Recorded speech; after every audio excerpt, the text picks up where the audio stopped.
I'm now delighted to invite Georgia Welford-Tuitt to the stage for a fireside chat. Georgia is a Gen Z advisor at the Climate Mental Health Network. You'll have seen her on that brief film as well. She's currently enjoying a sabbatical after completing her Master's in Public Health at École des Hautes Études en Santé Publique in 2022. The former president of Paris WHO Association, and as part of her work, she organised a 2-day virtual policy writing simulation exercise for university students around the theme of climate change and mental health. So it gives me great privilege to welcome Georgia to the stage. Thank you.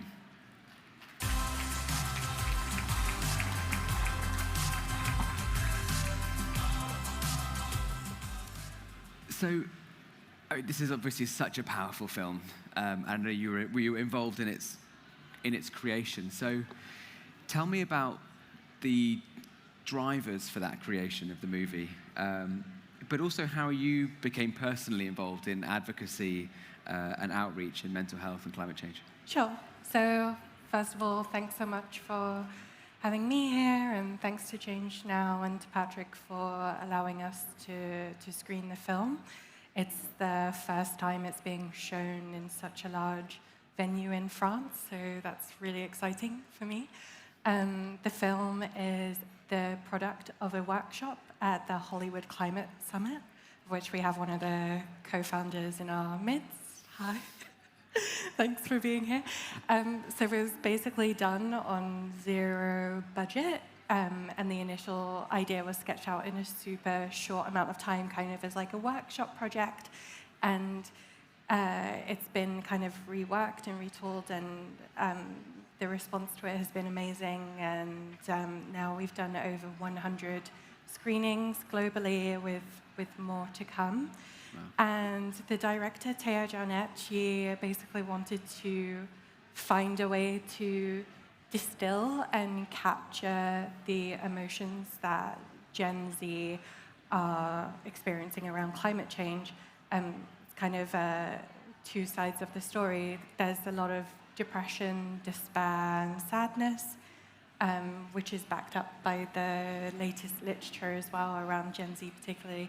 But there's also so much optimism and excitement and engagement, which I think you captured wonderfully in the panel just now. Like, people are so ready to mobilize and act on this issue that does scare us. And with regards to my personal journey, I was a little bit of a latecomer to the climate game. My professional and academic background are in anthropology, so I've always been interested in stories of people and their differences and kind of any social inequalities that they faced. And it wasn't until I had the chance to take an Erasmus year where I ended up going to a uni that's very much all about political science, here in Paris, actually, that I took my first environmental policy course. And it really messed me up and opened my mind academically, moving away from these really disparate stories of like remote tribes that I had nothing to do with, to very concrete, like, COP is happening in our city right now, what are we doing about it, what's the policy? And then feeling like there was this lack of kind of aftercare. You learn about these really scary issues. Even if you're, 21 years old, forget about being 7 years old, it's still terrifying. So yeah, you feel in a little bit of a hole. And I guess since then I had a bit of a spiral, and that inspired me to make a shift into working in the public health sphere, moving away from working with pharmaceutical companies after I graduated. But I kind of had another disappointment when I started studying public health again in France, and mental health is severely underrepresented on the curriculum. Right. And this is a master's degree qualification, and I was actually studying for 2 years, not for one, like in many other countries. So, 2 years is a lot of time to figure out mental health if the title of the degree is Master of Public Health. So I wasn't feeling much mastery. But By being the president of a student association, I had a really amazing opportunity to select the theme for the event that we were going to run for students. And because we were studying during COVID, the event was going to be virtual, which was like a huge opportunity, right, to connect more people to the event, rather than doing it based on, okay, you need a visa to come to Paris, you need to be able to afford to stay here, it's a weekend-long event, blah, blah, blah. So this really allowed us to create so many scholarships and opportunities for students from all over the world to participate in our event. And we thought, what's a better theme than the impact of climate change on mental health globally? And we got together and we hashed out actual genuine policy solutions that could be implemented if actors chose to. And I guess from there, it sort of spiraled out to being here and working with Climate Mental Health Network. And yeah, it's been great so far. I have no regrets. It's much more purposeful than what I was doing before, and it's played a huge role in curing my own eco-anxiety by being more engaged with the movement. Thank you so much for sharing such a kind of, particularly the personal dimension of your journey as well, and to sort of offer some perhaps collective reassurance. It is absolutely not the only time I've heard someone say that they've got even to master's level studying something with an environmental angle, even like public health, right. And having there be no kind of mental health component kind of embedded in the curriculum or within the infrastructure of the course. And I think this is at university level, we're hearing this slowly starting to change, right? That there's no planetary health without mental health, and there is a growing, if not slowly, awareness of the importance of this. I've heard so many students say, even that they arrived at university and were just overwhelmed, and there was no support network for them. Absolutely, yeah. So it's a familiar story for me. You've talked about some of the barriers of access and engagement, and one of the things we thought in answering this question of what does moving beyond eco-anxiety or our current conceptualization or treatments for eco-anxiety look like, is about understanding and deconstructing the barriers that people face if they want to work in the sector or engage meaningfully in climate action, particularly from certain communities. So what barriers do exist, in your opinion, and what can we do to support young people in this way? Yeah, it's a key part of the conversation. I think you guys touched on it before when you mentioned there's this perception that worrying about climate change is a nice problem to have, but the reality is that everyone will suffer directly and indirectly from climate change. It's just a matter of giving people the language to actually express the connection between two events. For example, depression and increased violence during a heat wave. But it's not a privileged person's problem, but it might be a privilege to be able to have this much time and to be able to afford to come here and talk about it in this way, yeah, as opposed to, I don't know, going and working on a farm. So yeah, I acknowledge that. There's a huge amount of barriers that my friends who work in the industry are facing. And I think they're pretty predictable.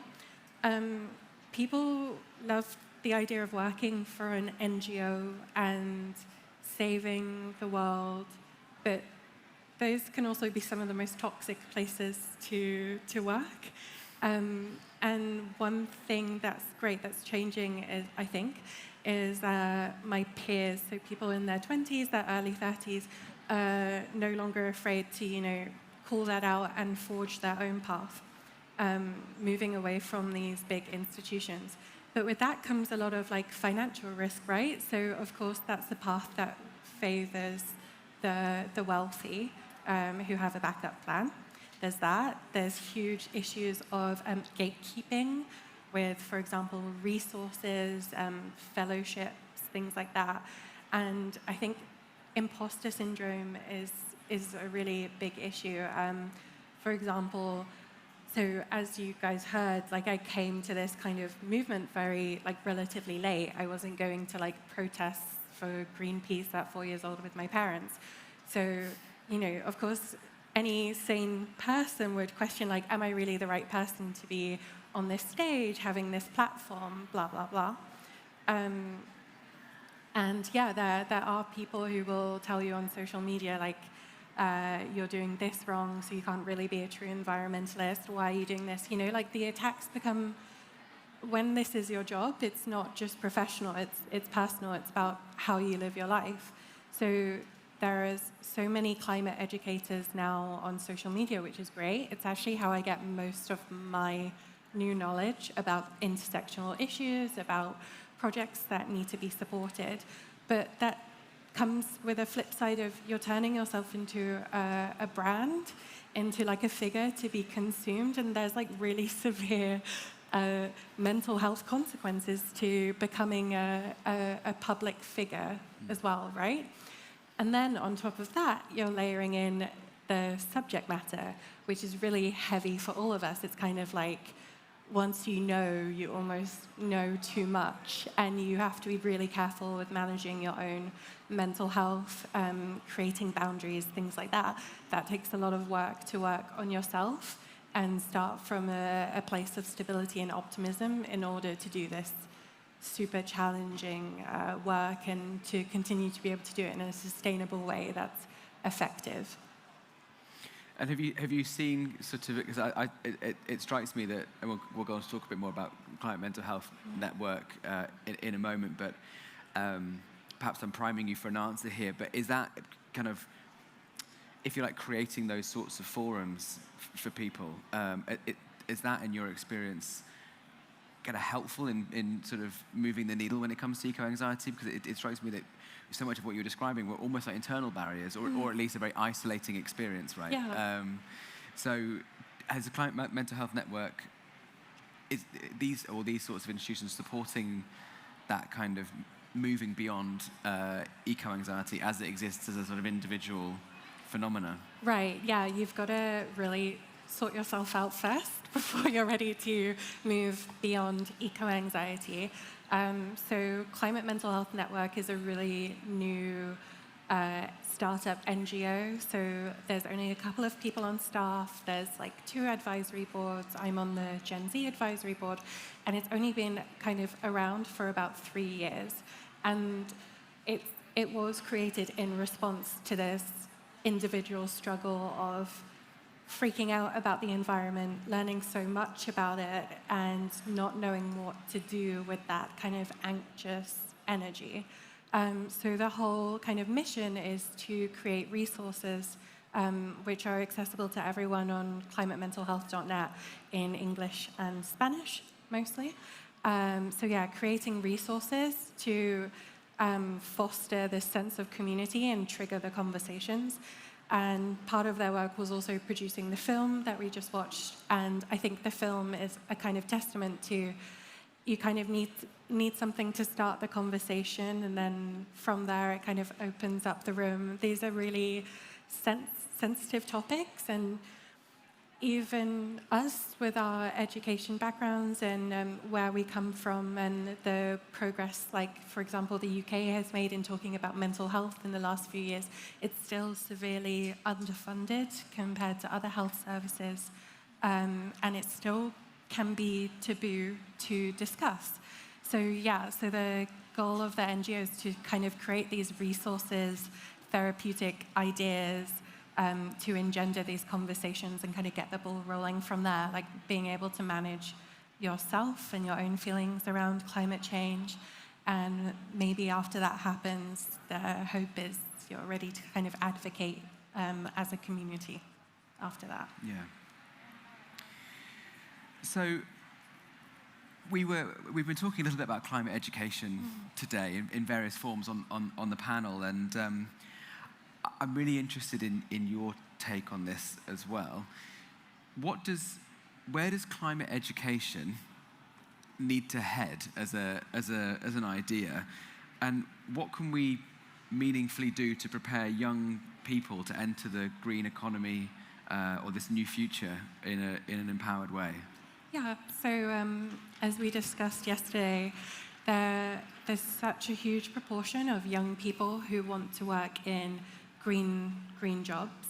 And there's some really cool initiatives coming up. Like, for example, Christy Dripman's Green Jobs Board is an amazing resource for people looking to like flip their skills a little bit and make the transition into green economy. The demand is certainly there, and the resources are emerging, but there's a kind of gap between the things that young people are worrying about and learning about and what's actually in the curriculum. This is like a core pillar of Climate Mental Health Network's work. They're working on curriculum reshaping for anyone from kindergarten to grade 12, which is like the end of high school. So that's a core focus for them. Climate Mental Health Network is very much focused on the Gen Z, just because their research and the research of others is really showing that Gen Z is where the largest kind of anxieties are. And of course, it makes sense because they're also preparing to enter the workforce, so they need to feel technically prepared as well as emotionally engaged with the subject. But in order to have a, I suppose, comprehensive climate literacy in young people as they grow up, you really need to tackle it from every angle. So that's why we make resources for parents, to make the conversations a little bit easier, resources for teachers, because there's also studies that show that teachers, would love to talk about these issues, and as Harry said, kind of talk about how it affects them as well and approach it at a very human level. But teachers have enough issues to be getting on with, and they're severely underfunded, and there's no time to train them specifically on this topic. So this whole industry of supporting people with their feelings around climate change is basically voluntary or severely undercompensating the people who are pulling the resources together. And I was thinking about this last night because of your work, obviously, and a really common or easy thing to say is that, oh, I go to a therapist and that has helped me with my eco-anxiety journey. But actually, that's not a model that's accessible to everyone. It's whether that's culturally or whether just from the sheer number of trained therapists being available and being able to supply that. So if you think about how a therapy session is just two people in a room, but if everyone's being impacted by these climate emotions in different ways, how on earth is a therapist it doesn't work. So I think part of the solution to improving climate literacy in all age groups is kind of shifting towards a community model, things like climate cafes. I think there was even one here this weekend with Clover Hogan, who does amazing work. So climate cafes where there's a trained professional and they're facilitating the sharing of emotions around climate change. You don't need to have that pressure of okay, but what are we going to do about it? Just creating a space for people to talk and share. So all these little kind of community actions coming together and working locally, I think, is the solution to providing better climate literacy in a holistic way. Amazing. Yeah, I'm not sure if there's a climate cafe again this afternoon. I know there was one yesterday that Clover and Force of Nature were doing. Okay, how can this audience here and watching again later at home, how can they amplify the work? Because you're right. Climate Mental Health Network has had a great impact in a relatively short time, and there's only a few of you. So it's kind of what can everyone do here to amplify the work you're doing? So, as I said, it's an extremely underfunded space, and Climate Mental Health Network is a charity, so you can go to their website and donate, and that would kind of enable the experts to continue to producing resources that can be used by teachers and parents and individuals. On climatementalhealth.net, you can also find out more about the film that we just watched. You can attend another screening, even organize your own screening, which would be amazing. What else can you do? We're getting involved with a project called Connecting Climate Minds. So if any of you happen to work in research in this area, it's kind of a collaborative space where we want to have focus groups with, for example, indigenous communities, farmers, youth, and kind of work better together to more efficiently synthesize climate research and collaborate. As the funding is so limited, you need to make sure that you're not duplicating work and you're sharing resources and things like that. So yeah, I'd say the best thing to do is donate and help thousands of more people continue to access the resources. Fantastic. I've got so many more questions to ask you, Yeah, and we'll carry on talking after this. Georgia, thank you so much for taking the time, and then the movie is wonderful and powerful. Thank you. And thank you for all the work that you're doing. Georgia Welford-Tuitt, everybody. Thank you.